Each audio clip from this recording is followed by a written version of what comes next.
পৃথিবীতে আসতে গিয়ে মাকে বালতির পর বালতি রক্ত দিতে হলো, তারপরে আমার পৃথিবীতে আসা হলো। সবাই বাচ্চার মুখ দেখে চলে গেল।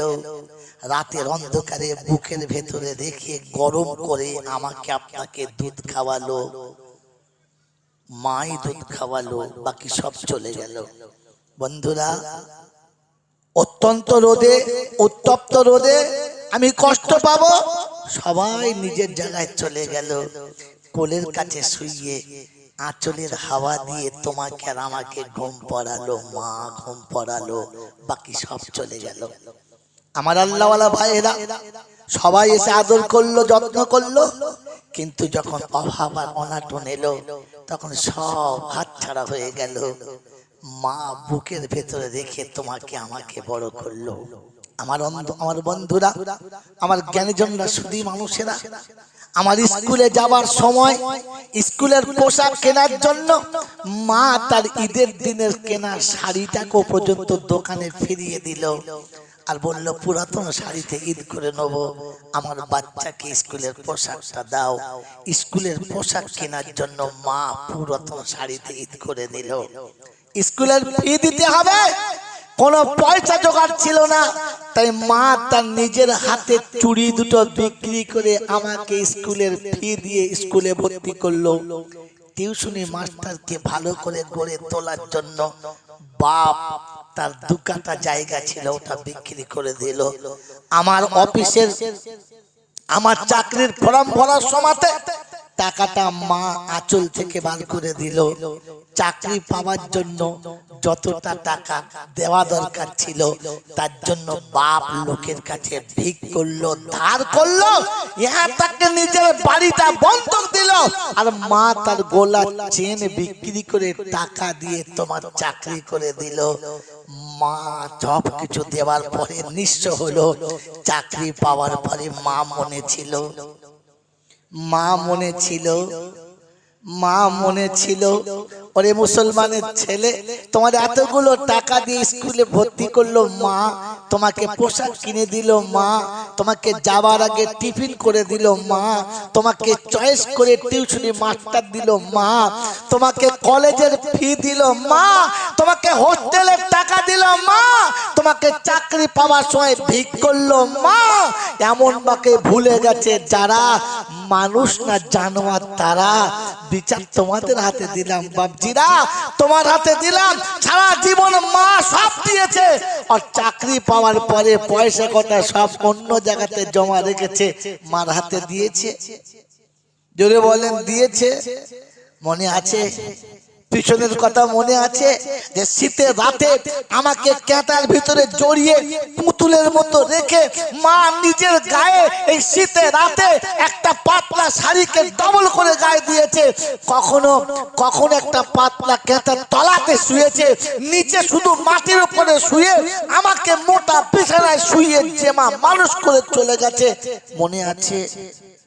মনে আছে? আমার আল্লাহওয়ালা ভাইরা, আর সরে আসতে হবে না, আচ্ছা হয়ে গেছে। বাবাজি, আমার আল্লাহওয়ালা ভাইরা, অমন মা মনে আছে?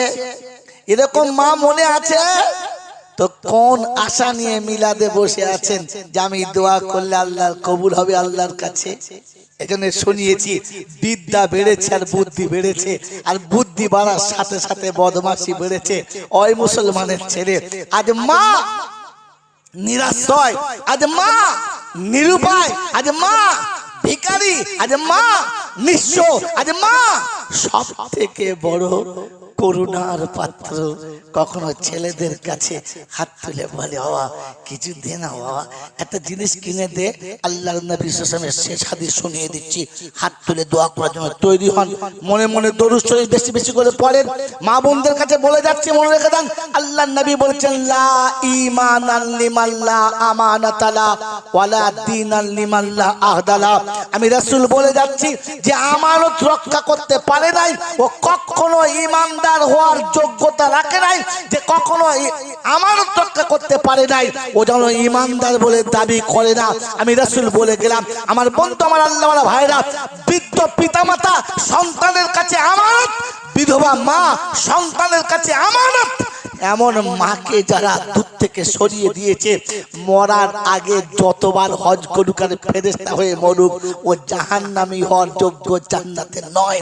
কারণ শুনে গেলেন যে মা আমানত ছিল, আপনি মায়ের আমানত রক্ষা করেছেন, এটা নিজেকে নিজে জিজ্ঞাসা করেন, আর কেউ কাউকে জিজ্ঞাসা করবেন না, কেউ কাউকে জিজ্ঞাসা করবেন না। আজ বলে গেলাম জাঙ্গালাটির লোকেদের, কাল সকালে চা খাওয়ার দোকানে বসে চা খাবেন, আর দেখবেন যারা মা বাপকে ভাত দেয় না, আপনি ইশারা করে বলতে পারেন, হ্যাঁ কুদ্দুস জাহান্নামী দেখবি, বলে কই কি বুঝলে, কারণ সোজাসুজি বললে ঝামেলা লাগবে। আরে মাকে আলাদা করে দিয়ে বউকে নিয়ে সংসার করে যারা, এক কথায় জাহান্নামী হলো তারা। এটা মনে রেখে দেন, লিখে রেখে দেন আমার বন্ধুরা, আমার আল্লাহওয়ালা ভাইরা। আযান শোনার পরে মসজিদে আযান শুনে যায় না যারা, জাহান্নামীর একটা দল হলো এরা। কারণ বেনামাজি কখনো জান্নাতে যাবে, জোরে বলেন না। আর নামাজির হাতে জান্নাতের চাবিকাঠি দেবে, অন্য কারোর হাতে দেবে না। তাই আল্লাহ নবীকে বলেছে, উম্মতকে বলে দে, as-salatu মিফতাহুল জান্নাহ। ওর চরিত্র যত ভালো হোক, ওর আমল যত ভালো হোক, ওর কাজ যত ভালো হোক, লোকটা যত সত্যবাদী হোক, লোকটা যতই ধার্মিক হোক, নামাজ যদি ওর কাছে না থাকে, ও জান্নাতের দরজা পর্যন্ত যাবে, কিন্তু জান্নাতের চাবি খোলা পাবে না। ওখান থেকে ফিরে ওকে ফের জাহান্নামে যেতে হবে। খালি মনে মাথা বসে বলছে নামাজ না পড়তে পারে, লোকটা খুব ভালো, বুঝলেন, খুব ভালো লোক। আরে পায়খানার কোন পিঠটা ভালো রে? এই পায়খানার তলার দিক ভালো, ওপর দিক? পায়খানা তো পায়খানা, ওর আবার ভালো কিসের? যে মুসলমান বলে দাবি করে, আর আজান হলে এখনো বসে বসে সিগারেট খায়, এখনো বসে বসে চা খায়। ওর জন্য ভালো বলার কোনো দরকার নাই, ওর জন্য ভালো বলাটাই অপরাধ।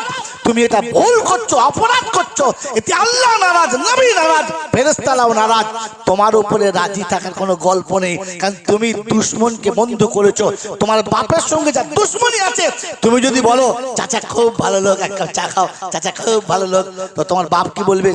হারামি জন্ম দিয়েছি, কুত্তা জন্ম দিয়েছি রে, আমার জানের দুশমন, ও নাকি তাকে বলে লোকটা ভালো লোক। এমন যদি কেউ বলে, তো তার বাপ বলতে পায় না, পায় না? জোরে বলেন।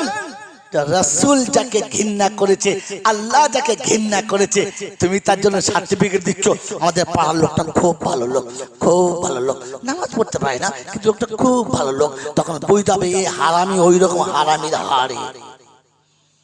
এই জন্য মেরে মহতম দোস্ত বুজুর্গ আল্লাহওয়ালা ভাইরা, জ্ঞানজনরা, সুধী মানুষা, জলসায় এতক্ষণ যা কিছু শুনেছি, ইতিহাস মনে রেখে দিই যে আমার ব্যাকগ্রাউন্ডে মনে রাখা দরকার ছিল, আমি যেখান থেকে এসেছি ওটা মনে রাখা দরকার ছিল।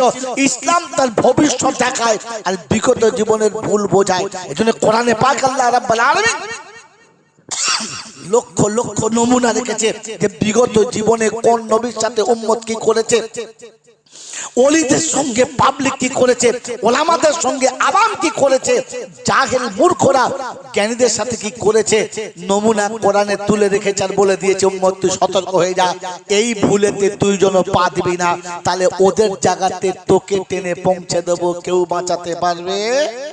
জোরে বলেন পারবে? শেষ হাদিস আল্লাহ নবী বলেছেন, লা ইউমিনু আহাদুকুম হাত্তা আকুনা আহাব্বা ইলাইহি মিন ওয়ালিদিহি ওয়া ওয়ালাদিহি ওয়ান নাসি আজমাইন। আমি রাসূল শুনিয়ে দিচ্ছি, যদি ইমানদার হয়ে আসতে চাও, ইমানদার হয়ে যদি বাঁচতে চাও, ইমান নিয়ে কবরে যদি যেতে চাও, আমি রাসূল শুনিয়ে দিয়েছি সবার ভালোবাসা একদিকে, একদিকে বিবি হবে, একদিকে বাচ্চা হবে, একদিকে মা হবে, একদিকে আব্বা হবে, একদিকে ধন দৌলত হবে, একদিকে ইজ্জত সম্মান হবে, একদিকে গোটা দুনিয়া হবে, একদিকে আমার নবী হবে। আমার নবীর ভালোবাসা যদি সবার ভালোবাসার উপরে না যায়, তুমি সত্যিকারের খাঁটি মুমিন, এটা কি প্রমাণ হয়? এটা মুমিন হওয়ার প্রমাণ নয়।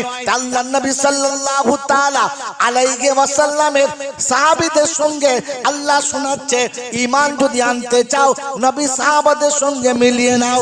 কোরআন শুনিয়ে দিচ্ছি, ফা ইন আমানু বিমিসলি মা আমানতুম বিহি ফাকাদ ইহতাদা ওয়া ইন তাওয়াল্লাউ ফা ইন্নামা হুম ফি শিকাক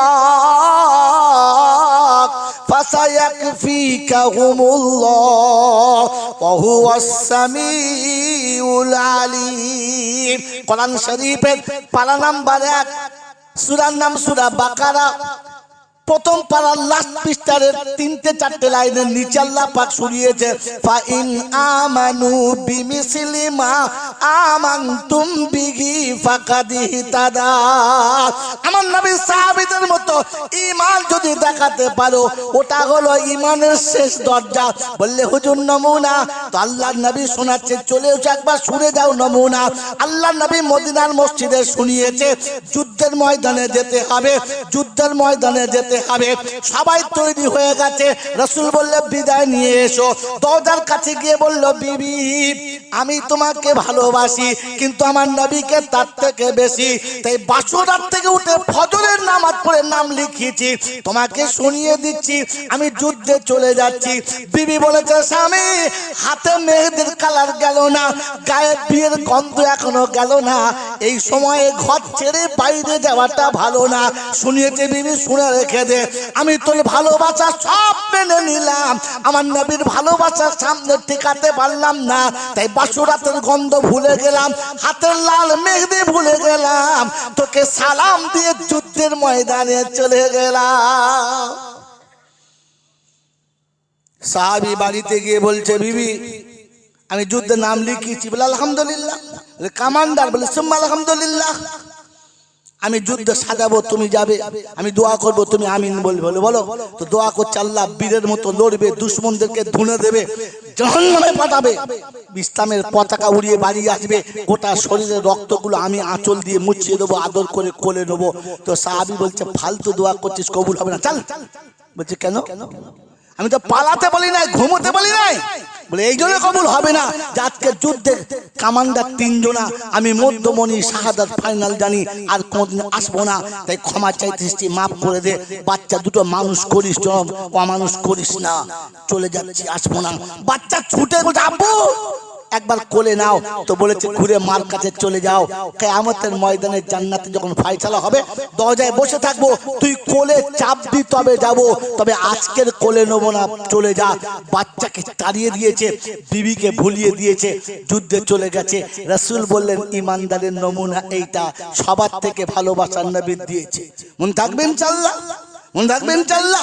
আল্লাহ পাক যদি ঈমান আনতে হয় তো ভয় সাহাবাদের মতো নিয়ে এসো। মদিনার মসজিদে খবর হয়েছে মদ হারাম, বালতি ভেঙে দিয়েছে, ড্রাম ভেঙে দিয়েছে, কলসি ভেঙে দিয়েছে, গ্লাস ভেঙে দিয়েছে, বোতল ভেঙে দিয়েছে।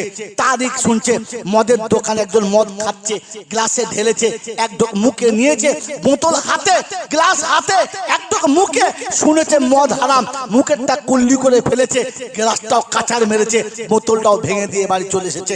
বন্ধু হারাম শুনেছে, ওখানে ছেড়েছে। আপনার আমার নমুনা, মাগরিবের আযান হচ্ছে, ও এখনো পর্যন্ত চা খাচ্ছে।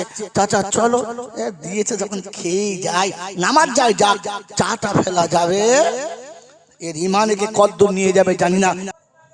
এই জন্য মেরে মোহতরম দোস্ত বুজুর্গ, আল্লাহ সুন্দর হচ্ছে, এত সুন্দর হয় নাই, কোথায় দিবি দি, আল্লাহ কোথায় দিলে তোর পছন্দ হয়, আল্লাহ মুখটা লাড়াতে দেখতো। মেরে মোহতরম দোস্তর বুজুর্গ, আল্লাহওয়ালা ভাইরা, এই জন্য ভাবেন বসে বসে মুসলমান আলাদা করে হতে হয়। আর একটা নমুনা বলছি, মুসলমানের কবরে কোনো আযাব হবে না, মুসলমানের কবরে কোনো দিন আযাব হয় নাই, আর কোনো দিন হবে, জোরে বলে না। মুসলমানের কিয়ামতের ময়দানে কোনো মুসিবত আসবে না, আর মুসলমান বিনা বিনা হিসাবে জান্নাতে যাবে, আটকাবার কারোর ক্ষমতা থাকবে না। এর আগে এতটা জোর গলায় আর এতটা সাহসী কোনো মৌলবি বলেছে কিনা জানি না। যদি বলো তাহলে আমাদের দেশে এত সব কিছু হয়, কবরের আযাবের জন্য কুলখানা কলমাখানা সব 40-এ চাহারাম বছর কি সব ভুয়ো মাল। এই যে একটু আগে বলছিল হুজুর ভুয়ো ইমান, হ্যাঁ ভুয়ো মুসলমান। আপনাকে টুকটুক করে দেখাচ্ছি অল্প সময়, শীতের রাত, নিয়ে নেন বিরিয়ানি হয়েছে, টাইট বিরিয়ানি খান আর বাড়ি চলে যাবেন। কি বলেন জি? তবে দুর্ভাগ্য হলো বিরিয়ানির গোশতটা সব মেয়েরাই দিয়েছে, আর ছেলেরা তো ভিখিরির জাত। ছেলেরা কি যেটা বলে অত শালা বিয়ে করার আগে মেয়ের বাপের কাছে ভিক করে বিয়ে করেছে নাকি কথা কি? ছেলের বাপ গিয়ে মেয়ের বাপের কাছে বলছে ও বেয়া কি বলে গামছা কেনার পয়সা নাই, তোর যে হবে জামাই তার সাবান কেনার পয়সা নাই, দে। কথা বলেন নাই? চাইলি কোন লজ্জায়? তুই ছেলের বাপ চাইলি কোন লজ্জায়? ছেলের বাপ হয়ে মেয়ের বাপের কাছে হাত পেতেছে যারা, আমার মনে হয় মুসলমান আছে কিনা ট্রাক্টর দিয়ে চষে দেখতে হবে সালার ইমান আছে কিনা।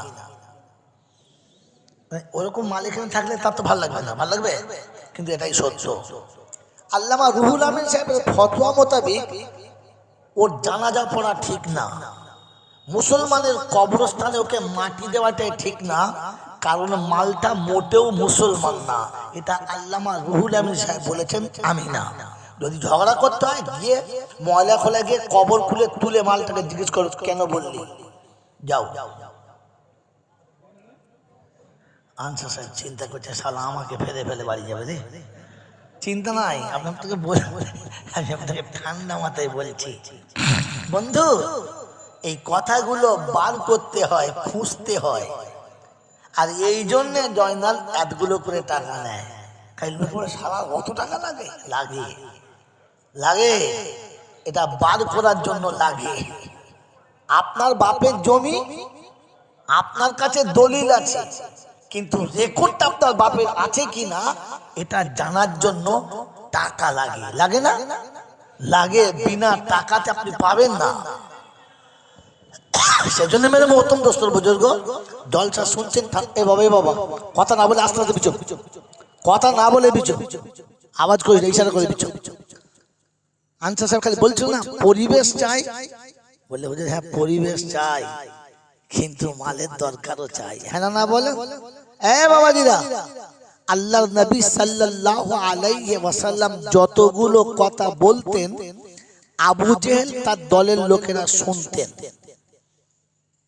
শুনতেন না এমন না, কিন্তু দুর্ভাগ্য একটা জায়গাতে। কটা জায়গাতে? কথা শোনেন, দুর্ভাগ্য ক জায়গায়? একটা জায়গাতে, যে কোনদিন আমার নবীর সামনে বসে শুনতেন না। আবু জেহেলের দলবল মদিনার মসজিদের বাইরে চিল্লাচিল্লি করত, কথা শুনতে চাইতো না। অতএব দিনী মাহফিলে এসে প্যান্ডেলের বাইরে ঘুরে যারা, আবু জেহেলের বেজম্মা সম্মান হচ্ছে তারা, আবু জেহেলের গোষ্ঠী তারা। আবু জেহেল সব কথা শুনতো, আর শোনার পরে বলতো রাখতো মুহাম্মাদের কথা, নিরক্ষর এতিম, কিচ্ছু জানে না। ও যা বলবে তাই শুনতে হবে নাকি? আমরা কথাবার্তা বুঝি না, আমাদের জ্ঞানগম্য নাই, আমরা লেখাপড়া জানি না, এ কথা কে বলতো? এখনো মুফতি আনসার সাহেবের মতো মানুষের কথা শুনে যারা বাইরে মন্তব্য করে, রাখতো কি বলবে আনসার সাহেব, আমরা বুঝি না নাকি? তখন বুঝাবে শালা আবু জেহেলের জন্মে তৈরি, অন্য কারোর জন্মে না। এটা তো মাল ভয় করে করে বলছিল, বলতে পারছিল, খালি বলছে ডিমে ছানা হবে না। তো আবু জেহেলের গোষ্ঠী, ওকে ঢোকানো যাবে, কথা বলে, ওকে ঢোকানো যাবে, ধরে বলেন যারা চুপ করে আছে বুঝাবে মাল ওই দলের মাল, ঢুকে পড়ে বিপদে পড়ে গেছে, তাই চুপ করে আছে। বাবাজিরা, সোনারা, লালেরা, জ্ঞানী জনেরা, সুধী মানুষেরা, একজন ঠান্ডা মাথায় শোনেন কোরআনের বায়ান, কোরআনী মাহফিলে ঢোকে না যারা, জানবেন আবু জেহেলের দলের লোক তারা। মরার সময় কলমা নসিব হবে এইটাও বলা যাবে না। ওর মরার সময় যে কলমা নসিব হবে এইটাও বলা যাবে না। আল্লাহ আপনাকে আমাকে বোঝার তৌফিক দান করো। যদি আমি চলে গেলে কেউ বলে আমি মুসলমানের বাচ্চা, কলমা হবে না, কখনো না। এটা আমার চ্যালেঞ্জ। বলে নমুনা তো শুনে নেন। আপনি কলমা বিশ্বাস করেন, আপনি কোরআন বিশ্বাস করেন, আপনি অবশ্যই ধর্ম বিশ্বাস করেন, আমি অস্বীকার করছি না, তবুও কলমা নসিব হবে না, তারপরও নসিব হবে না।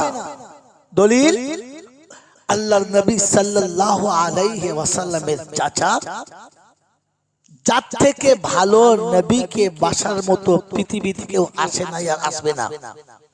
ওই চাচা আবু তালেবের মৃত্যুর সময়তে আমার নবী জিজ্ঞাসা করেছিলেন, চাচা আমি যে কালেমাটা বিশ্ববাসীকে শোনাচ্ছি এটা কি সত্য না? আপনার কি মনে হয়? তো বলেছিলেন আসমান এবং জমিন যত সত্য, তোর কলেমা তার থেকে বেশি সত্য।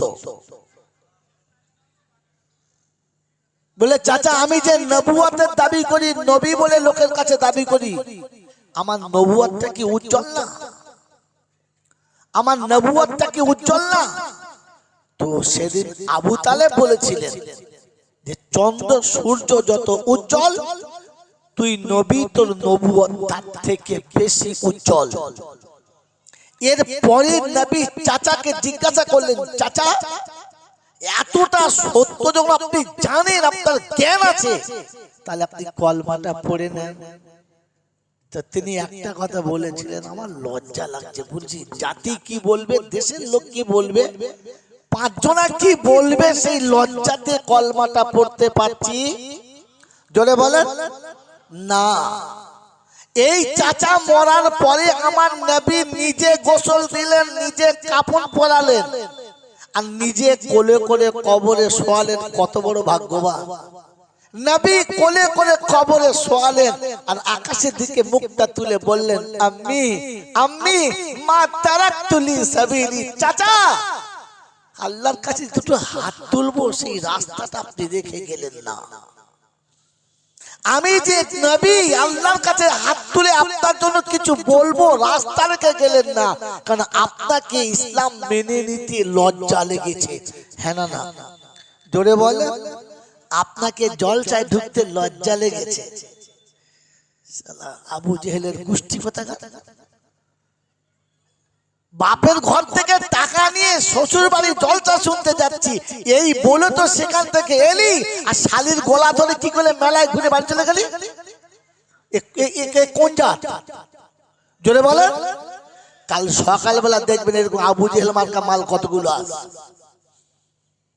শ্বশুরের মিলাদের জন্য ঘর থেকে এলি, আর সেলোজের পাশে বসে বসে মিলাদ শুনলি, তুই কোন জাত? বলেন বলেন। হ্যাঁ, এরকম আবু জেহেল মার্কা মাল এর ভেতরে আছে।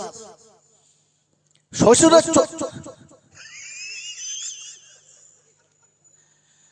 শ্বশুরের 40-এর মিলাদ হচ্ছে, আর ও শালার বোন কাছে বসে বসে চা খাচ্ছে। ভাবি দারুণ, তখন বুঝবে শালা আবু জেহেলের গোষ্ঠী। তোমাকে মিলাদে ঢুকতে লজ্জা লেগেছে। হ্যাঁ না বলেন? আপনি কলেমা বিশ্বাস করেন, কোরআন বিশ্বাস করেন, বল চাচা মুখের দাড়িটা লজ্জা লাগে, চাকরি করি তো লজ্জা লাগে। তা তুমি আবু তালেবের গোষ্ঠী। এই মুসলমানের ছেলে বিয়ে করার সময় পাঞ্জাবি পরে গেলে, মাথায় টুপি দিয়ে গেলে, তারপরে পাঞ্জাবি কেন ছেড়ে দিলে? একটা ব্যবসা করি তো, পাঞ্জাবি পরলে লজ্জা লাগে। তুই শালা আবু তালেবের গোষ্ঠী, তোর মরার সময় কলমা নসিব হবে কিনা সন্দেহ আছে। ফতোয়া মুফতির কাছে বললাম। কথা বুঝেছেন?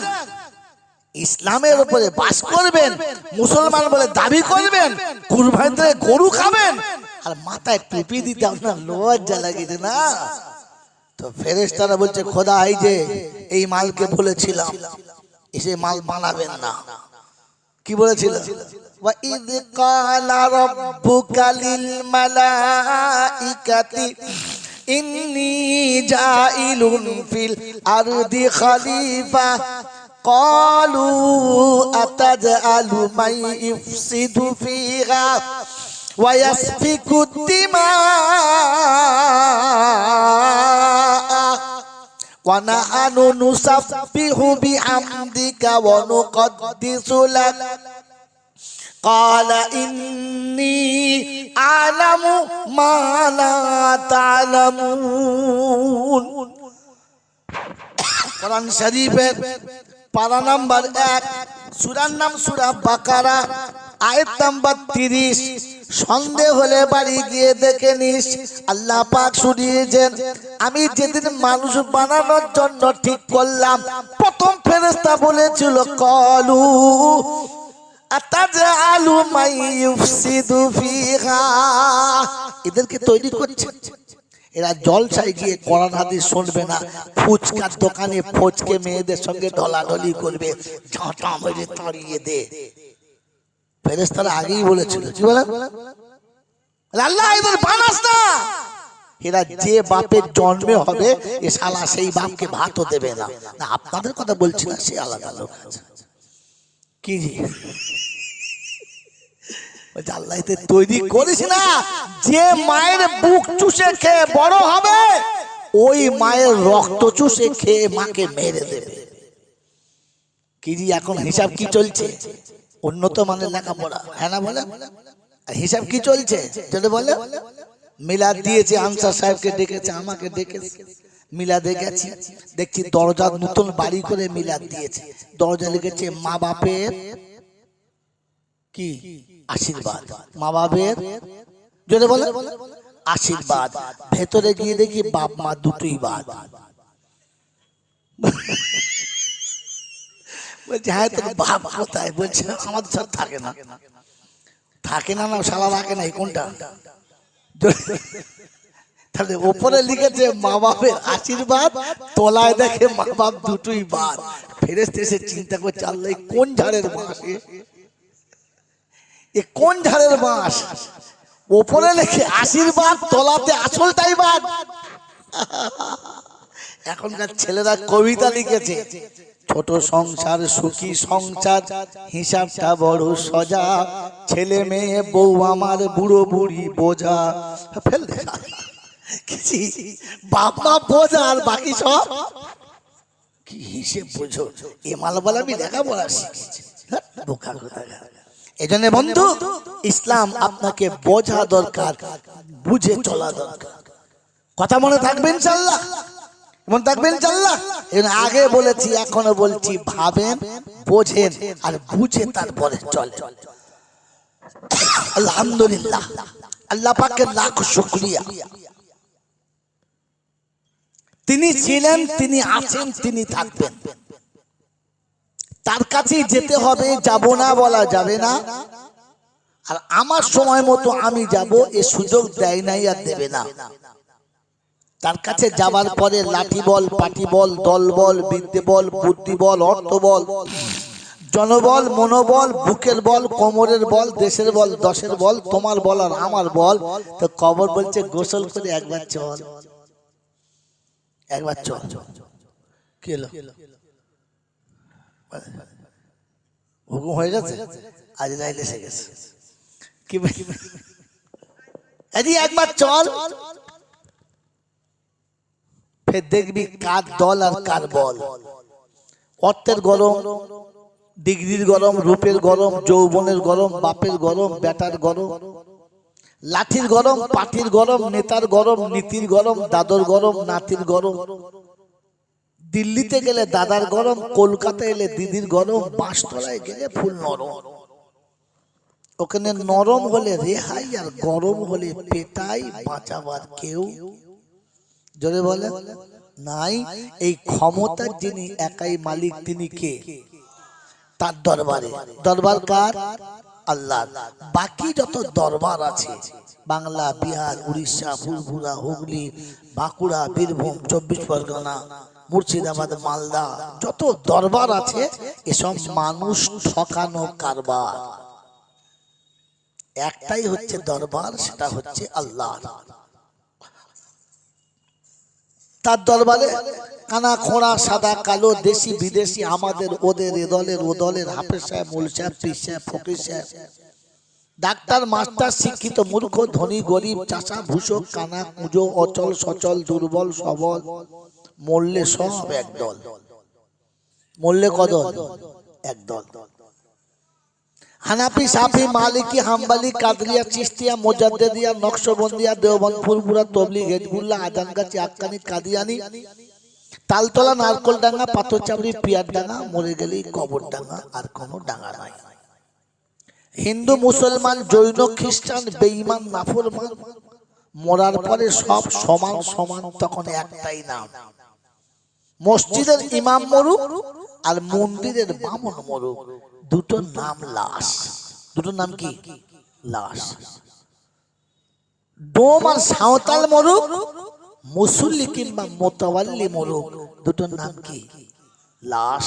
আর ফেরেশতারা বলে যখন যাচ্ছিস বাবা তা যা, তবে যাওয়ার সময় দেখে যাস, বুঝে যাস। আগে চলে গেছে আচাচা বাস। যদি তোর চালচলন ভালো থাকে বাবা তাহলে যাস, আর তা না হলে শুলে কিন্তু বাঁশ। এই ক্ষমতার যিনি একাই মালিক তিনি কে? আল্লাহ। বাচ্চা ছেলে কিচ্ছু বলবি না, চুপচাপ শুনবি। এই ক্ষমতার যিনি মালিক তিনি কে? বিশ্বাস করি কে কি? হাত তোলেন যারা আল্লাহকে বিশ্বাস করি। হঠাৎ তুলবেন না, আগে ভেবে তুলবেন। আল্লাহকে বিশ্বাস করেন? সত্যি বলছি করেন? করেন? এবার শোনেন। আপনি ছেলের বিয়ে দিলেন, মেয়ের বিয়ে দিলেন। ছেলের বিয়ে দিয়ে বউ এলো, মেয়ের বিয়ে দিয়ে জামাই এলো। এলো তো এলো না? হ্যাঁ না বলেন। 2 বছর বাদে মেয়ের একটা বাচ্চা হলো, 4 বছর বাদে আর একটা বাচ্চা পেটে এলো। সংসারে অশান্তি এতটা হলো যে মেয়ে ঘুরে বাড়ি চলে এলো। খুব কাঁদছে। ওর নানি ওর দাদি বলছে কি হয়েছে বল না। বলছে আমি আর ওর ঘর করবো না, আমাকে মারে, গাল দেয়, জ্বালায়, সব করে। মানে কোনো মতে মেয়ে যাবে না। তো মা বলছে এই বয়সে বেয়াদবি করিস না, তোর হাতে একটা বাচ্চা, কোলে একটা বাচ্চা, তুই যা।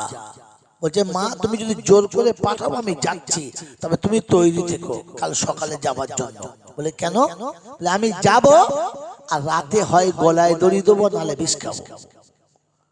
ওর মা তখন কাঁদছে, বলছে আমার একটা মেয়ে, যেতে হবে না, থাক। সন্ধ্যাবেলা ওর বাপের কাছে বলছে শোনো তোমার মেয়ের কথা। বলে কি? বলে এই ঘটনা।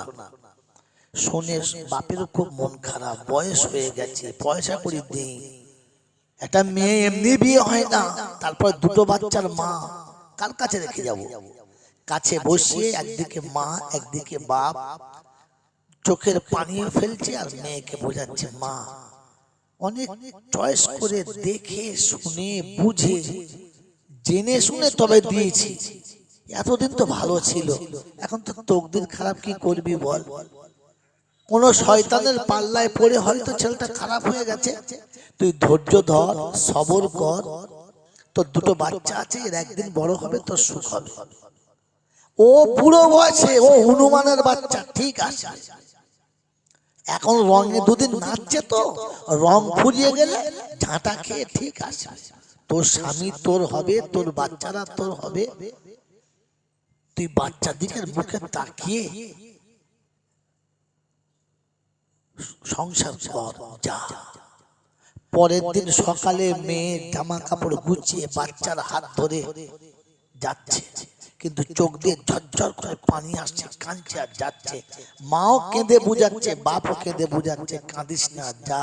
তুই যাবার সময় কাঁদলে আমাদের কষ্ট হবে, তুই কেঁদে যাস না, আমাদের কাঁদিয়ে যাস না।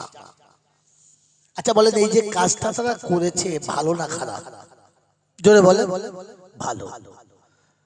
সত্যি ভালো না আমাকে আমার গল্প শুনে ভালো বললেন? জোরে বলেন। সত্যি ভালো। এটা গেল। বেটারও বিয়ে দিয়েছেন, ছেলের বিয়ে দিয়ে বউ এলো, 2 বছর খুব ভালো, তারপর থেকে ঝুট ঝামেলা, চিন্তা, ঝগড়া ঝাঁটি চলছে। যখন বউয়ের অত্যাচার বেড়ে গেছে, আমি বউয়ের দোষ দিয়ে বলছি, বেড়ে গেছে, তখন আপনি কি বলেছেন? ওই অজাতের বাচ্চাকে ঝাঁটা মেরে ঘর থেকে তাড়িয়ে দিয়ে তোকে আবার বিয়ে দেবো, হ্যাঁ না বলে বলেছেন, বলেন?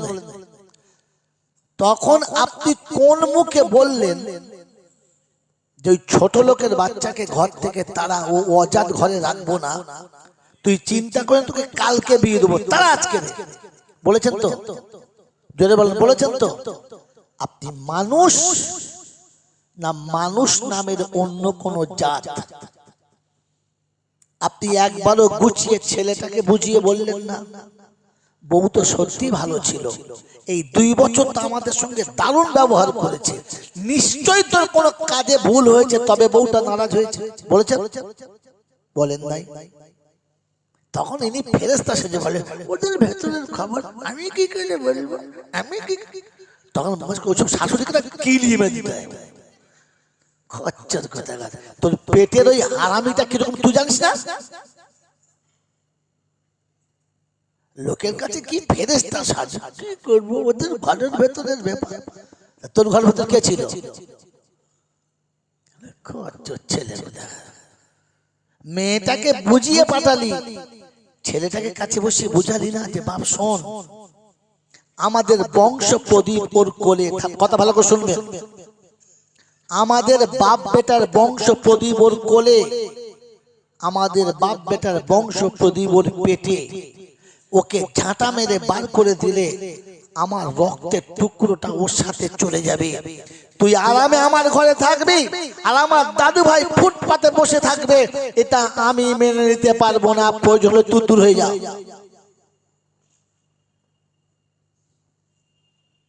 ওটা পরের মেয়ে ঠিক আছে, কিন্তু কোলের বাচ্চা দুটো তো আমার, আমার নাতি পোতারা, আমার কলিজার টুকরারা, আমার রক্তের সম্পর্কে সম্পদরা রাস্তায় ভিখারির মতো হাত পেতে ভিক্ষা করবে, শীতকালে ভালো পরনের কাপড় পাবে না, রাতে শোয়ার ভালো ব্ল্যাঙ্কেট পাবে না, আমার নাতি, আমার পোতা, আমার রক্তের টুকরো অন্যের ছায়াতলে মানুষ হবে, আমি এটা মেনে নিতে পারবো না, তুই চুপ কর, বউ মেনে নে, আজ না হলে কালকে তোর বউ তোর হবে, তোর বাচ্চা দুটো বড় হলে তোর ভবিষ্যৎ হবে, আমি বাপ বলছি ওই বাচ্চাগুলো তোর বাচ্চা, ওগুলোকে কুকুর বিড়ালের বাচ্চার মতো ঘর থেকে তাড়িয়ে দিস না, বলেছেন কোনদিন?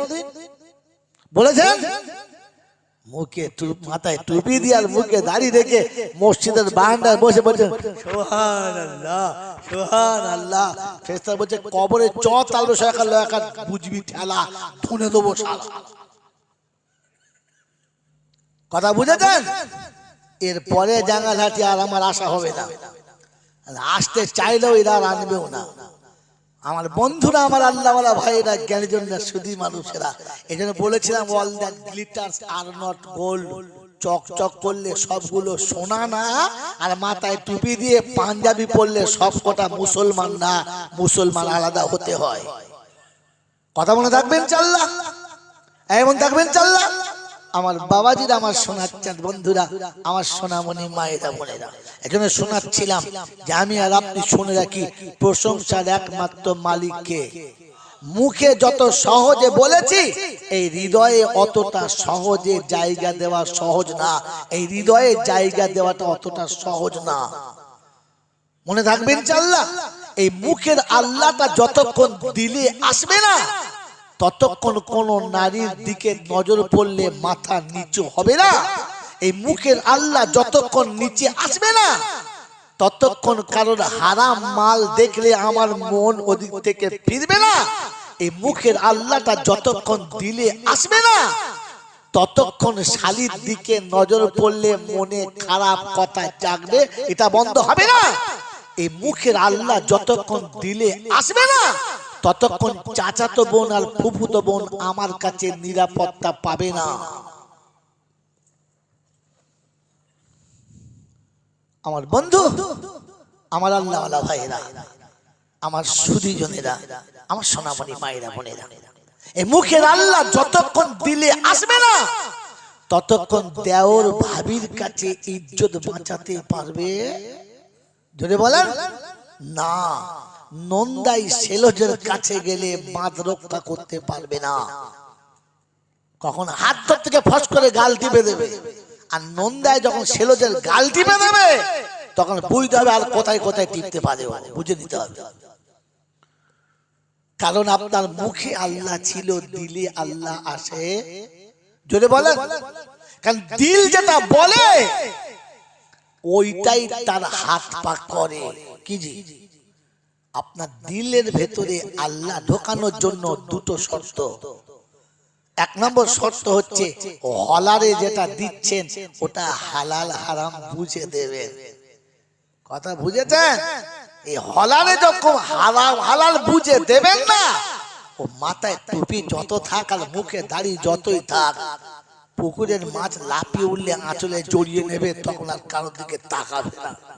ফজরের নামাজ পড়ে হাতে তসবিহ নিয়ে যাচ্ছে, সুবহানাল্লাহ সুবহানাল্লাহ সুবহানাল্লাহ। পাড়ার লোকেরা বলছে কুদ্দুসের চাচা ওলি হয়ে গেছে, জিকির ছাড়া চলে না, খালি আওয়াজ করছে সুবহানাল্লাহ। নারকেল গাছ থেকে দুটো নারকেল ঝপ করে পড়েছে, কুড়িয়ে বগলে বলছে আলহামদুলিল্লাহ। ফেরেশতা বলছে দেখ শালার খাই দেয়। এই নামাজ পড়ে আসছে, কি বলছে? মক্তবের ভিতরে বুঝবে, দরজা খুলে দেওয়ার কি করবে? হ্যাঁ বললাম বিরিয়ানি করি না, তোমার বিরিয়ানি করে লোক থাকে সব নাশ করে দেবে, খেয়ে আজকে ধুনে দেবে। আল্লাহ ভাব একটু খিচুড়ি করবি, তোমার তো কম হবে। বাবারা অনুরোধ করে বলছি, একটা রাস্তা এমন বার করজন কারোর অসুবিধা না হয়, দিয়ে মক্তবের ভিতর চলে আসো। শয়তান ঢুকে গেছে মাঝখানে, বুঝতে পেরেছেন? বায়ানের মাঝখানে শয়তান ঢুকে গেছে, দেখছি শালা সব হাতছাড়া হয়ে যাচ্ছে। একজন দৌড় পড়ুন আল্লাহুম্মা, জোরে জোরে, সাইয়্যিদিনা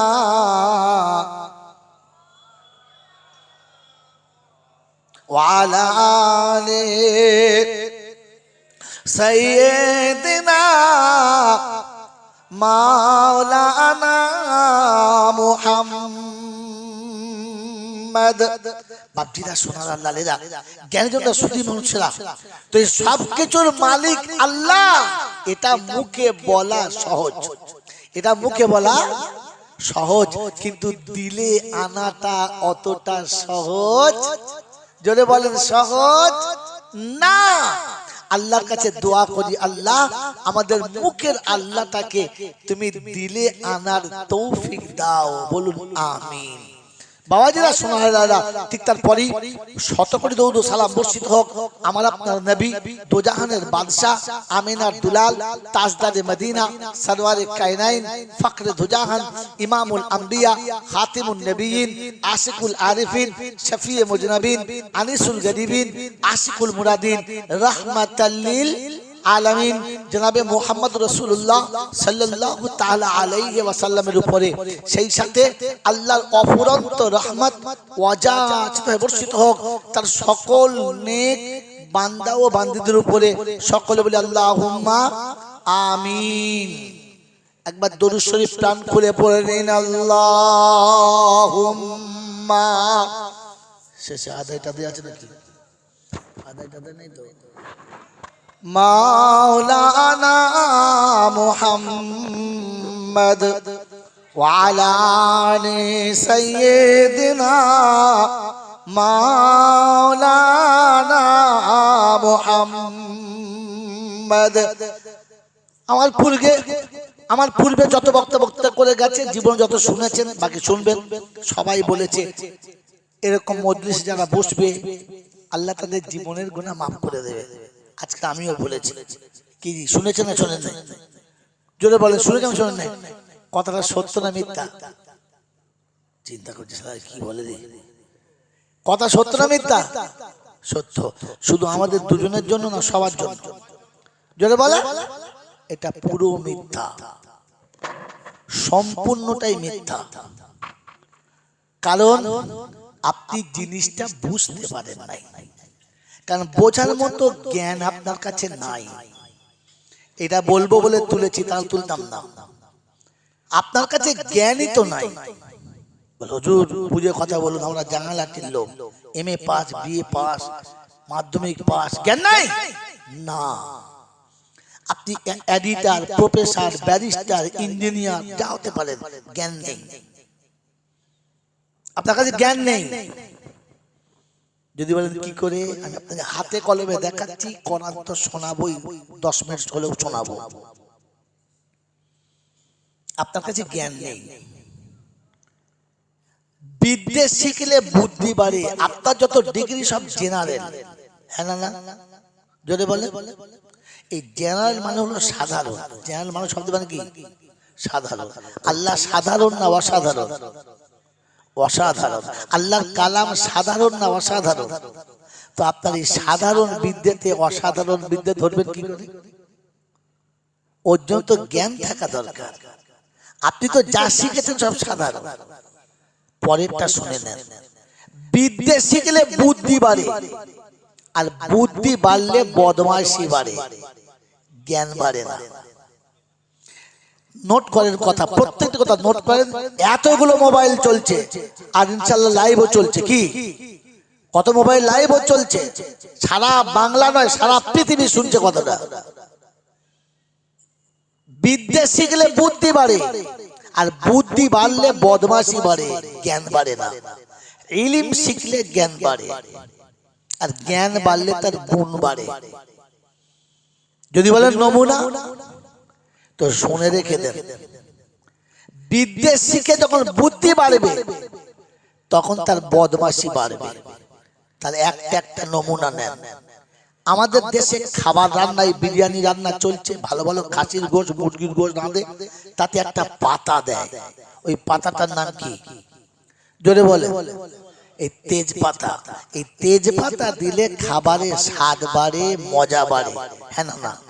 কিন্তু কেউ খায় না, চুষে ফেলে দেয়। জোরে বলে। বুদ্ধি যাদের বেড়েছে, বিদ্যা যাদের বেড়েছে, আজ বাংলার মা বোনের ইজ্জতটাকে তেজপাতার মতো চুষে চুষে ফেলেছে। জিজ্ঞাসা করুন, 1 জানুয়ারিতে চুষেছে, 31 মালা হাসছে, মালা বুঝেছে,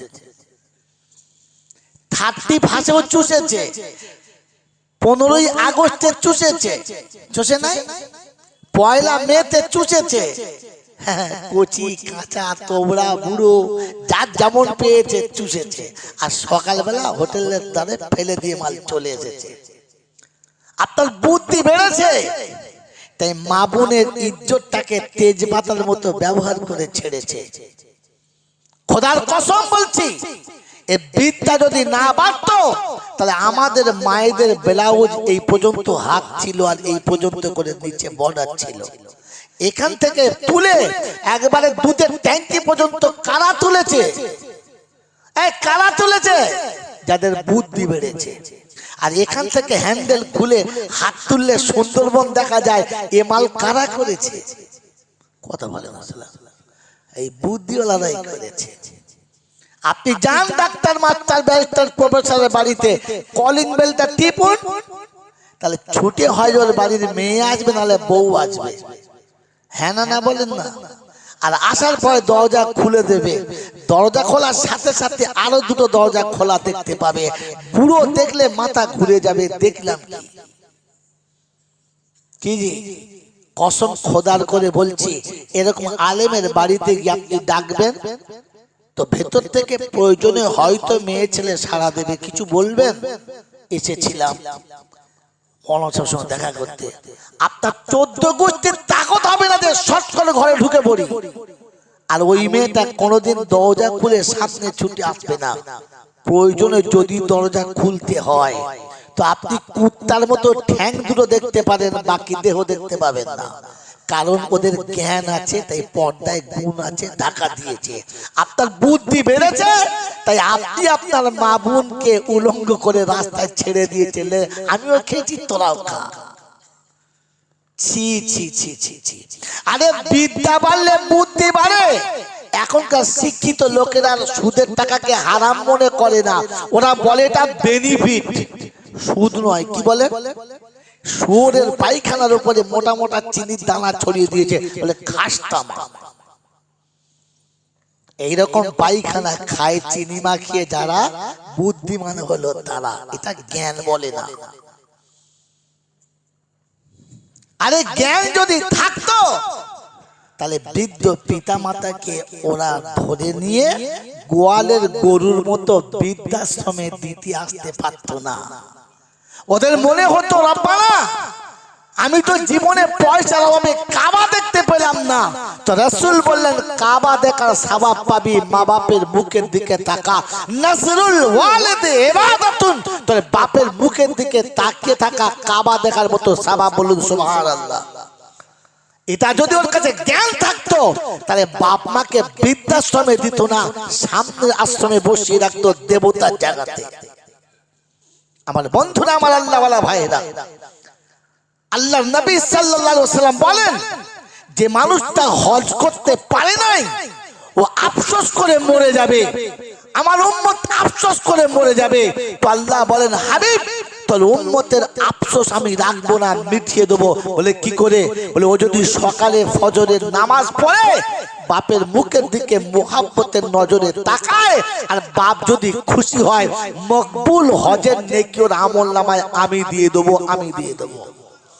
যার মুখ দেখলে মকবুল হজের নেকি পাওয়া যায়, ওই বাপ মাকে আলাদা করে নিয়ে বউ নিয়ে যারা খায় এরা জাহান্নামী ছাড়া আর কিচ্ছু নয়। ও শালা যদি 10-12 হজ করে মরে তো জানবে জাহান্নামী হয়ে মরেছে, জান্নাতি নয়। কারণ জান্নাতকে তো ঘর থেকে আগে তাড়িয়ে দিয়ে তো যাবে কি করে?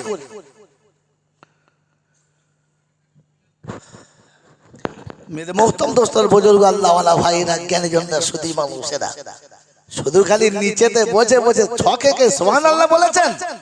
আরে গরু সারা জীবন সুবহানাল্লাহ বলে, কিয়ামতের গরুর সুবহানাল্লাহ কোনো দাম দেবে? দেবে? কারণ গরু জানে পেচ্ছাপ করে ওই বিছানায় শুয়ে পড়ে, গরু পাক না পাক জানে না, তাই গরুর সুবহানাল্লাহর কোনো দাম হবে? জোরে বলেন।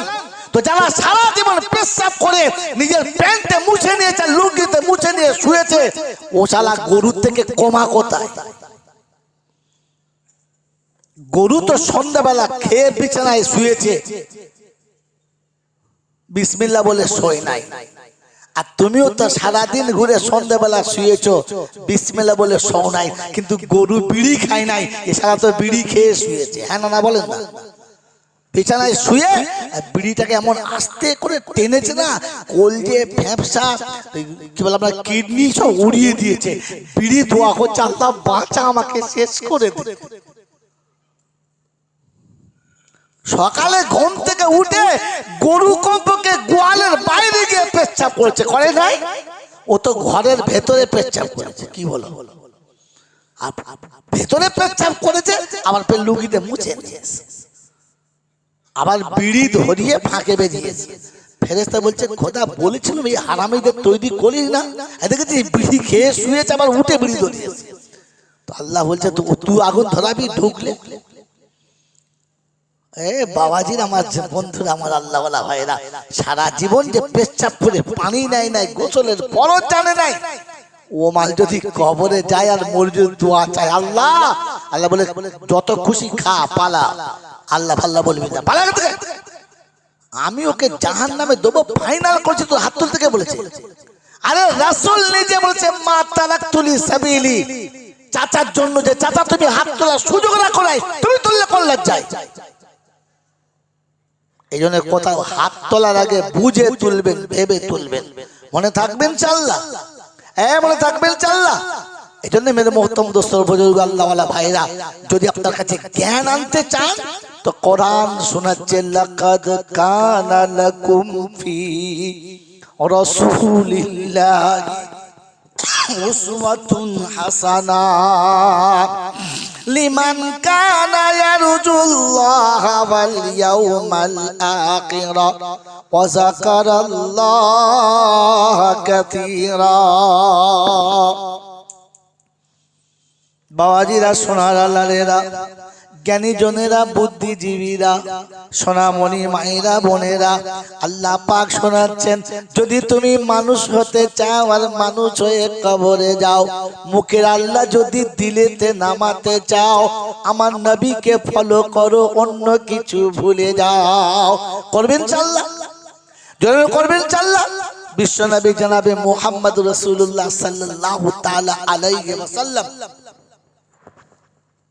আল্লাহ পাক তিনি তাকে মানবতার উচ্চ শিখরে রেখেছেন আর শুনিয়েছেন, ইন্নামা বুইস্তু মাকারিমাল আখলাক, চরিত্রের সর্বশিখরে আমার হাবিবকে পাঠিয়েছে, দেখে শিখে নাও, দেখে শিখে নাও। আল্লাহর নবী সাল্লাল্লাহু তাআলা আলাইহি ওয়াসাল্লাম উম্মতের জন্য লাঞ্ছনা, গঞ্জনা, যন্ত্রণা, ব্যথা সব সহ্য করেছে, তবু নবী কোনদিন উম্মতের জন্য বদদুয়া করে নাই। করেছে? করেছে। মা রেগে গিয়ে বদদুয়া করে, তোর মাথায় বাজ পড়বে, তুই টেনে কেটে মরবি, তুই বাসের তলায় পড়বি, মা বলেছে।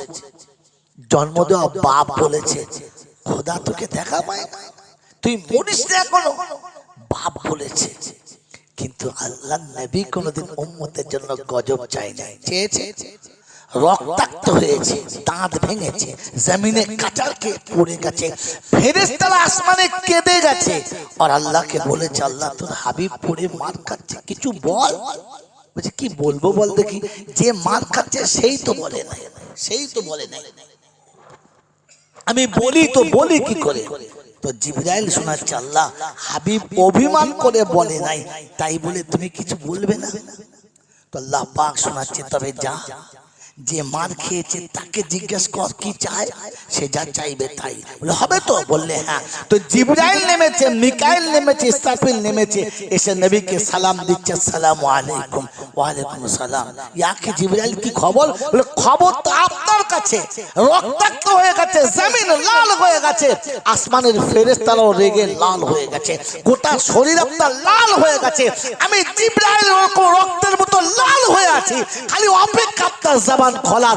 আসমানে আল্লাহ ফয়সালা দেয় নাই, জমিনে পাঠিয়েছে, আর বলেছে হাবিব যেটা চাইবে সেটা। বললে সেটা হবে? বললে হ্যাঁ হবে তো। বলে আবার বলে হবে তো, বলছি তো হবে। বলুন কি বলবেন ওদের জন্য? আল্লাহ নবী বললেন, আমি যা বলবো হবে তো? বললে হ্যাঁ হবে। বলে তাহলে আমি হাত তুলছি, তুমি তোলো। রাসূল হাত তুলেছেন, জিবরাইল হাত তুলেছে, দোয়া করবে।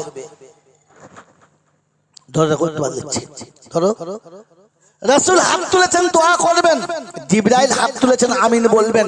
ইসরাফিল মিকাইল পিছন দিকে আছে, তারিখ নকল করছে, এরা দুজনা বলা বলি করছে, নবী যেই বদদুয়া করবে আমিন বলবি না। বলতে কি বলবো? বলছে প্রথমে ধুনে দিয়ে আসবো, তারপরে আমিন বলবো। আগে আমিন বলবো, প্রথমে ধুনে দিয়ে আসবো, তারপর। বলছে সর্বনাশ, কি রাগা রেগে আছে, বুঝতে পারছেন? রাসূল হাত তুলে বলছেন, রব্বানা তাকাব্বাল মিন্না ইন্নাকা আনতাস সামিউল আলিম। আল্লাহ যেটা বলছি কবুল করে নেন, আপনি সবই জানেন, সবই শুনতে পাচ্ছেন। অবুঝ কোনো দিন যদি অপরাধ করে, ওই অবুঝের অপরাধের কোনো বদলা নেওয়া যায় না। আমার উম্মত নাদান অবুঝ, তারা আমাকে চেনে না, তোমাকে জানে না, ভুল তারা করেছে, আমি ওই অবুঝের ভুলকে ক্ষমা করে দিলাম, আপনিও ক্ষমা করে দেবেন। আমি বদলা চাইছি না, আপনিও বদলা নেবেন না। জিবরাইল হাত তুলেছিল, নামিয়ে দিয়েছে। কি সর্বনাশ করলে! কি আমাদের যদি এরকম সুযোগ একবার হাতে আসতো, কি করতে পারেন? মানে আখ চিবিয়ে খেলে একটু রস থাকে, তার থেকেও নিচড়ে মেরে দিত। আল্লাহর নবীর কথা শুনে, দোয়া শুনে, জিবরাইল আল্লাহর কাছে ঘুরিয়ে দোয়া করছে, রব্বানা আদম থেকে এ পর্যন্ত আমি ফলপ ছিলাম না, বেকার ছিলাম না, আজ ফলপ হয়ে গেলাম, ফিল্ম বেকার হলো। বললে ব্যাপারটা কি? বলে আদম থেকে এ পর্যন্ত হয় আপনার কাছে কাছে থেকে কিছু নিয়ে এসেছি, নালে নবীর কাছে থেকে কিছু নিয়ে গেছি। খালি হাতে কখনো আসি না, যাই না। আজ এলাম খালি হাতে, যেতে হবে খালি হাতে। কিছুই তো পেলাম না। আমার আল্লাহ রাব্বুল আলামিন বলে, হাবিব আল্লাহ, আমার আল্লাহ পাক হচ্ছে জিবরাইল, এতদিন নবীর কথা আমার কাছে এনেছিস, আজ নবীকে নিয়ে আয়, দেখি নবীটা কেমন নবী। আহা, যে নবী উম্মতের এত অত্যাচারে ক্ষমা করে দেয়, ওই নবীটাকে নিয়ে আয় দেখি। এতদিন নবীদের দোয়া নিয়ে এসেছি, আর নবী নিয়ে আয়। মেরাজে যাবার এটা একটা কারণ, আল্লাহ নবীকে নিয়ে চলেছেন। আমি তারিখ শটে নিয়ে আসছি, আল্লাহ নবীকে নিয়ে চলেছেন। আমার বাবাজিরা আমার শোনাচ্ছেন বন্ধুরা, আসমান জমিন থেকে, জমিন থেকে আসমান, আসমান থেকে দ্বিতীয় তৃতীয় একদম সপ্তম আসমানে নিয়ে চলে গেছে। সপ্তম আসমানে গিয়ে জিবরাইল শোনাচ্ছে আল্লাহর হাবিবকে, হাবিব ওই যে ঘরটা আছে না, ওখানেই আল্লাহ আছে, যান চলে যান। বলছে কি ভাই, এই দুর্গম পথে আপনি নেই সাথে, কি করে হবে, কি করে হবে? বলছে যে এখান থেকে যাওয়ার আর অনুমতি নাই। ভুল করে যদি এক কদম বাড়াই, নূরের তাজাল্লিতে পুড়ে হব ছাই, যাবার অনুমতি নাই। নবী চলেছে আর জিবরাইল দাঁড়িয়ে গেছে। নবী মাটির তৈরি, জিবরাইল নূরের তৈরি। নূর দাঁড়িয়ে গেছে আর মাটি চলে গেছে। নবীকে যারা নূর বলেছে, কত বড় গাধা, বুঝে দেখো বোকা কথা। নূরের ফেরেশতার তাজাল্লিতে পুড়ে যাবে, দাঁড়িয়ে গেছে। রাসূল মাটিতে গড়গড় করে চলে গেছে। কথা বুঝেছেন বাবাজি? বাবাজি কথা বুঝেছেন? রাসূল চলেছে, দরজার কাছে গিয়ে জুতো দুটো খুলতে শুরু করেছে। কি ভাই, দরজায় গেলে জুতো খুলতে হয় তো, খুলতে শুরু করেছে। তো আল্লাহ পাক ভেতরেও দেখতে পান, বাইরেও দেখতে পান, সব তার চোখের সামনে। তো শোনাচ্ছে, হাবিব জুতো খুলছেন কেন, পরে চলে আসো। বলছে আল্লাহ নিষেধও করছেন, আদেশও করছেন। আল্লাহ নিষেধও করলেন, আদেশও করলেন। বলে কবে নিষেধ করলাম? বলে আপনি জুতো খুলতে বলেন নাই। বলে না। বলে আল্লাহ একটু ব্যাকে চলেন না, মনে পড়ে। বলছে আল্লাহ গো, যেদিন মুসা আপনাকে দেখতে চেয়েছিল আর আপনি বললেন সম্ভব না, আয় তুর পাহাড়ে আয়, ওখানে আমার নূরের তাজাল্লি যাবে, যদি সহ্য করতে পারিস তো দেখা হবে। যখন মুসা পাহাড়ে চাপছিল, মুসা গাধার পিঠ থেকে নেমে পাহাড়ে চাপছিল, তখন আপনি বলেছিলেন ফাখলানা আলাইক ইন্নাকা বিল ওয়াদিল মুকদ্দাসি তুয়া। মুসা খবরদার জুতো পরে উপরে চড়বি না, ওটা আমার তুর পাহাড়ে আমার নূরের তাজাল্লি পড়বে। পবিত্র নূরের তাজাল্লি যেখানে পড়ে, ওখানে জুতো পরে চাপা যাবে। জোরে বলেন না। যদি জুতো পরে পাহাড়ে না চাপা যায়, ঘরের ভেতরে ঢোকা যাবে না। আপনি বারণ করে কেন ডাকলেন? তাই কবি লিখেছে, দিদার করিতে নবী খোদার নিকট যায়,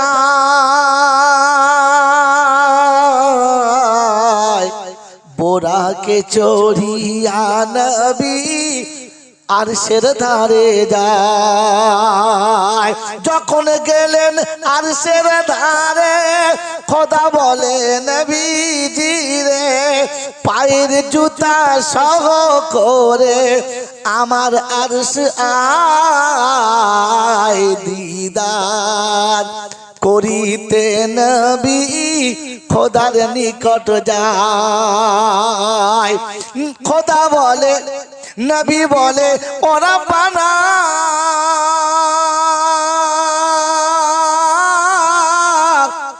মুসাকে করেছ মানা, আমায় কেন বলো তুমি জুতা সহ আয়, দিদার করিতে নবী খোদার নিকট যায়। খোদা বলে, ও গো নবী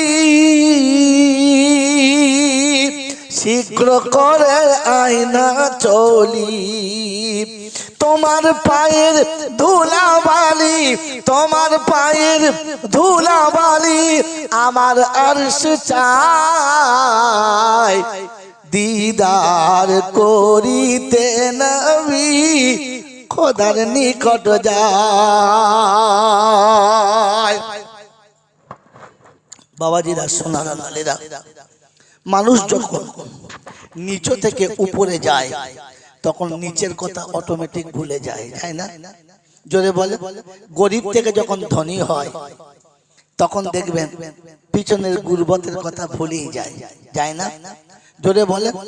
যখন বড় মাল হাই কোয়ালিটির হয় তখন নিজের দলের কথা জোরে বলে ভুলে যায়।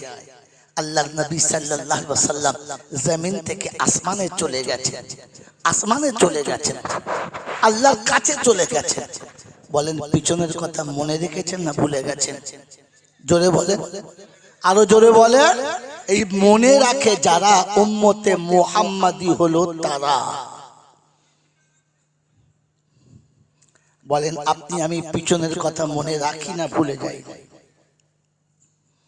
বলেন আপনার আমার পিছনের কথা মনে আছে? অন্ধকার রাতে, শীতের রাতে পৃথিবীর জমিনেতে আপনার আমার আবির্ভাব হলো। পাড়ার লোক সব ঘুমিয়ে গেল, আত্মীয়রা সব ঘুমিয়ে গেল। ওই রাতের অন্ধকারে সব থেকে কষ্ট বেশি আমার মা পেল। দরুদ শরীফ আল্লাহুম্মা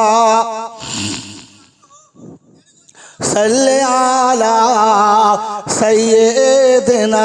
দাউদ আপনি করতে গিয়েছিলেন? আপনি দাউদ করতে গিয়েছিলেন?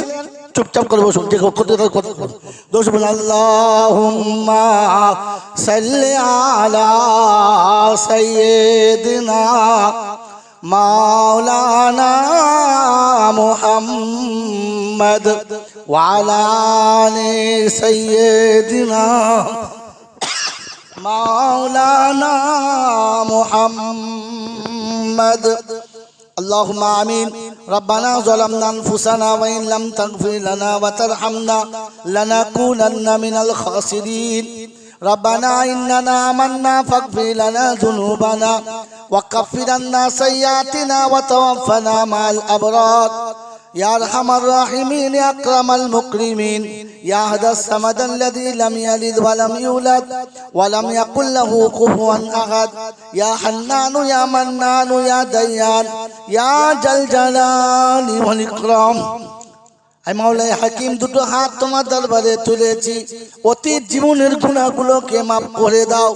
আয় আল্লাহ, খাস করে আজকে জলসাতে যারা বসেছে রব্বুল আলামিন কালেমা শরীফ পড়েছে, দরুদ শরীফ পড়েছে, আমার মায়েরা অনেক কোরআনে পাকের তেলাওয়াত করেছে। আয় রব্বুল আলামিন আল্লাহ, পড়তে যত ভুল হয়ে গেছে সমস্ত ভুলগুলোকে ক্ষমা করে দাও।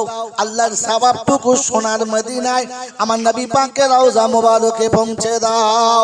আয় রব্বুল আলামিন আল্লাহ, দয়া করে মেহেরবানি করে চলাতে বলাতে ওঠাতে বসাতে হাসিতে কান্নাতে আনন্দে নিরানন্দে ত্রুটি বিচ্যুতি বেয়াদবি যা কিছু হয়ে গেছে সমস্ত ভুলগুলোকে ক্ষমা করে তোমার নেক বান্দাদের খাতায় নামটা লিখে দাও। আয় আল্লাহ, যে রাস্তায় তুমি চললে রাজি সেই পথে চলার তৌফিক দাও, যে পথে চললে তুমি নারাজ সেই পথ থেকে তুমি আমাদেরকে বাঁচাও। আয় আল্লাহ, ভাতৃত্বের সঙ্গে থাকার তৌফিক দাও, মুহাব্বতে থাকার তৌফিক দাও। আয় আল্লাহ, ইখলাসের সাথে ঈমানের সাথে চলার তৌফিক দাও।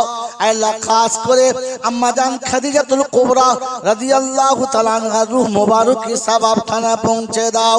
तमाम नबीन सिद्दीकीन सालिहीन उलमाए दीन मुफस्सिरीन गौस कुतुब पीर पैगंबर वली अब्दुल उस्ताद माशाइख मोमिन मोमिना उम्माहातुल मोमिनीन आइम्माए मुजतहिदीन शुहादाए बद्दीन शुहादाए उहुद शुहादाए करबला मुहद्दिस किराम मुफस्सिर निजाम मुजाद्दिद निजामान कुतुबे आलम যারা দুনিয়া ছেড়ে চলে গেছে সকলের আরওয়াহ মুবারকি সওয়াবখানা পৌঁছে দাও। আয় আল্লাহ তোমার বান্দাদের মধ্যে আল্লাহ রহমতের যত প্রয়োজন তুমি দিয়ে দাও। আল্লাহ গজব থেকে বাঁচিয়ে নাও, সিরাতে মুস্তাকিমের চলা সহজ আর আসান করে দাও। আল্লাহ আজকে দিনের অনুষ্ঠানকে আল্লাহ তুমি কবুল করে নাও। আয় আল্লাহ আমাদের মা বাপ দাদা দাদি নানি যারা চলে গেছে সকলের কবর জান্নাতের বাগান বানিয়ে দাও। আয় আল্লাহ তাদের জীবনের ভুলগুলোকে মাফ করে দাও, আমাদেরকে ওরকম রাস্তা থেকে তুমি বাঁচিয়ে নাও। আয় রাব্বাল আলামিন আল্লাহ দয়া করে মেহেরবানি করে জীবনের সমস্ত ভুলগুলোকে ক্ষমা করে দাও। রব্বানা যালামনা আনফুসানা ওয়া ইল্লাম তাগফির লানা ওয়া তারহামনা লানাকুনান্না মিনাল খাসিরিন وترحمنا لنكونن من الخاسرين سبحان ربك رب العزة عما يصفون وسلام على المرسلين والحمد لله رب العالمين जब हो दो में अफसी या अल्लाह लब्बे हो ला इलाहा इल्लल्लाह मुहम्मदुर रसूलुल्लाह।